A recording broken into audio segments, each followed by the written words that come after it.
یعنی یہ اقتباس کہاں سے لیا گیا اور جہاں سے لیا گیا اس کے لکھنے والے کون ہیں، یہ سب اس میں بیان کرنا۔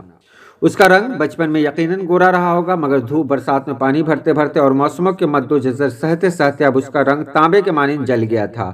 اس کی آنکھیں چھوٹی اور پیشانی تنگ تھی، گالوں کی ہڈیاں قدرے ابھری ہوئی تھیں، ہونٹ پتلے اور کھلے ہوئے تھے جس سے اس کے سامنے کے دانتوں کی لکیر دکھائی دیتی تھی، گردن معمولی لمبی تھی، کل ملا کر وہ بہت معمولی شکل و صورت کا انسان تھا۔ تو آپ کو بتانا ہے یہ اقتباس کہاں سے لیا گیا۔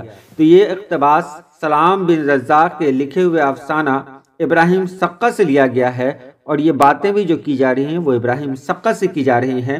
ابراہیم سقہ کے بارے میں اس میں بتایا جا رہا ہے کہ ابراہیم سقہ ہو سکتا ہے پہلے کبھی گورا رہا ہو، لیکن اب اس کی یہ حالت نہیں تھی، کیونکہ ابراہیم سقہ گاؤں والوں کو پانی پلاتا تھا۔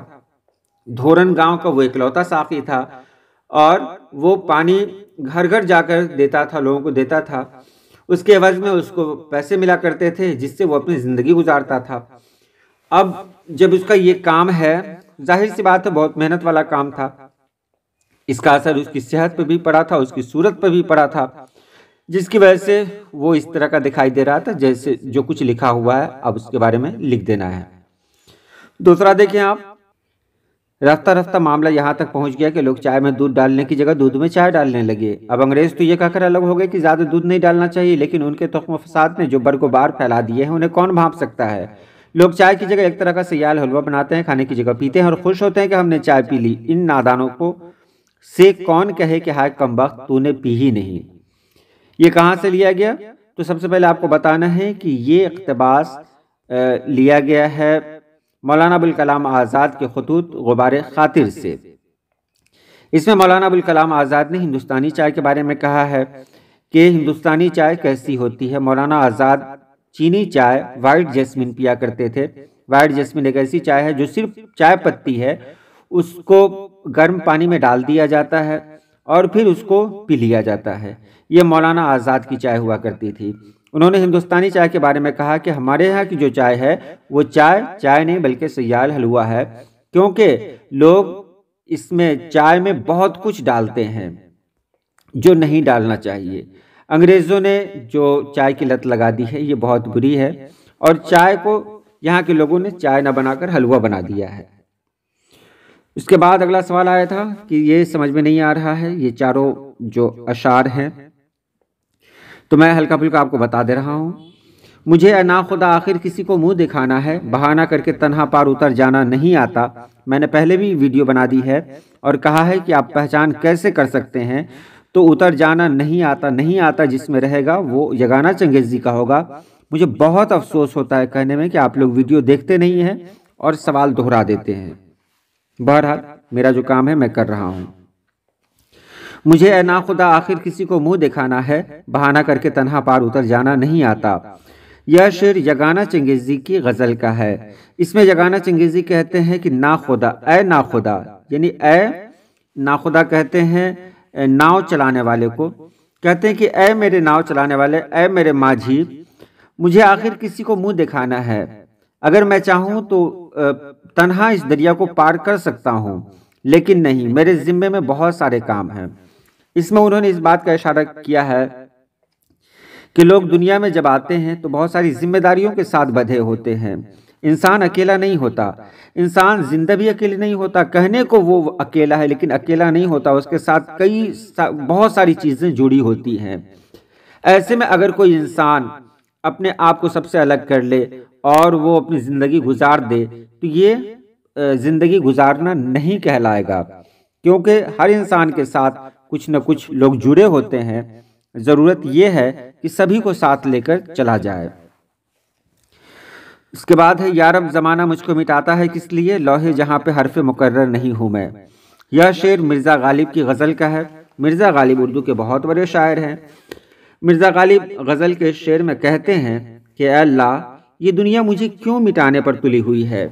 میں دنیا کی تختی پر دوبارہ لکھا ہوا حرف تو نہیں ہوں۔ مقرر معنی ہوتا دوبارہ، تو اگر کوئی لفظ کوئی حرف دو بار لکھ دیتے ہیں ہم تو کیا کرتے ہیں، ایک کو مٹا دیتے ہیں۔ مثال کے طور پر اگر مینگو ہی لکھا میں نے تو مینگو میں MANGGO، اگر دو بار جی ہو گیا تو کیا کریں گے، اس کو ایک کو مٹا دیں گے۔ تو وہی یہاں کہتے ہیں کہ حرف اگر 2 بار لکھا جاتا ہے تو اس کو مٹا دیا جاتا ہے، لیکن لوگ مجھے مٹانے کو تلے ہوئے ہیں۔ میں کوئی حرف نہیں ہوں، میں ایک ایسا انسان ہوں جس کے جیسا کوئی دوسرا انسان نہیں ہے، لیکن یہ دنیا میرے پیچھے پڑی ہوئی ہے۔ دنیا چاہتی ہے کہ کسی طرح مجھے مٹا دیا جائے۔ اس کے بعد سی میں ہے، بس اتنی بات تھی کہ عیادت کو آئے لوگ، دل کے ہر ایک زخم کا ٹانکا ادھر گیا۔ یہ شعر خلیل الرحمن اعظمی کی غزل کا ہے۔ اس میں وہ کہتے ہیں کہ میری طبیعت خراب تھی تو بہت سارے لوگ مجھے دیکھنے کے لیے آئے، لیکن دیکھنے والے جو ہوتے ہیں سب ایک طرح کے نہیں ہوتے ہیں۔ یہاں وہ کہہ رہے ہیں کہ عیادت کو بہت سارے لوگ آئے تھے۔ یہ بہت چھوٹی سی بات ہے کہ جب میری طبیعت خراب ہوئی، میری حالت خراب ہوئی تو مجھے دیکھنے کے لیے، میری عیادت کے لیے بہت سارے لوگ آئے، لیکن ان کے آنے سے مجھے فائدہ نہیں ہوا۔ میرے دل کا جو زخم تھا اس زخم کا ہر ٹانکا ادھڑ گیا، یعنی ان کے آنے سے میرا اور نقصان ہوا۔ دیکھیے یہاں یہ بھی کہا جاتا ہے کہ کبھی کبھی ہمارے سامنے کچھ ایسے لوگ بھی آ جاتے ہیں جن کی وجہ سے غم اور دگنا ہو جاتا ہے، غم کم ہونے کے بجائے اور بڑھ جاتا ہے۔ تو یہاں پر وہی کہہ رہے ہیں کہ مجھے دیکھنے کے لیے کچھ ایسے لوگ بھی آئے جن کی وجہ سے میرا دکھ اور بھی بڑھ گیا۔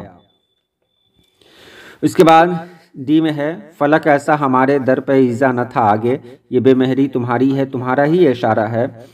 یہ شعر راسخ عظیم آبادی کی غزل کا ہے۔ اس شعر میں وہ کہتے ہیں کہ یہ آسمان جو ہمیں آج تکلیف دے رہا ہے، آسمان کا مطلب مقدر، میرے مقدر میں جو آج تکلیف ہے وہ تکلیف ایسی ہی نہیں ہے۔ پہلے میری زندگی بہت خوشحال ہوا کرتی تھی، لیکن آج ایسا ہے کہ مجھے کہیں بھی سکون نہیں ہے، مجھے کہیں خوشی نہیں مل رہی ہے۔ ایسا کیوں ہے؟ یہ بے مہری تمہاری ہے تمہارا ہی اشارہ ہے۔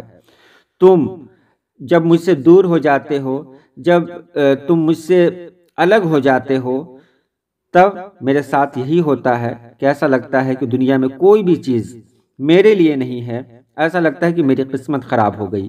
یہاں یہ کہنا چاہتے ہیں کہ انسان کی زندگی میں کوئی نہ کوئی ایسا ہوتا ہے جس کے ہونے سے انسان اپنے آپ کو مکمل پاتا ہے، اور جس کی غیر موجودگی میں انسان اپنے آپ کو ادھورا پاتا ہے۔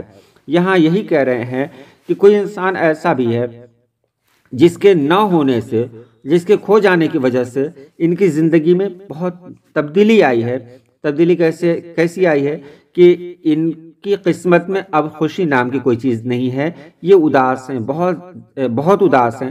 اور یہ اداسی کس کی وجہ سے، کس کی دین ہے؟ ظاہر سی بات ہے اسی کی دین ہے جو ان سے کھو گیا ہے۔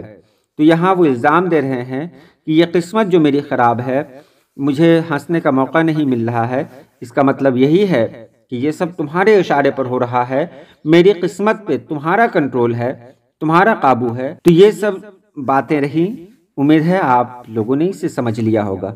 چلیے آج کے لیے اتنا ہی، دعا کرتا ہوں اللہ پاک آپ سبھی لوگوں کو خوش رکھے، آباد رکھے۔ اللہ حافظ۔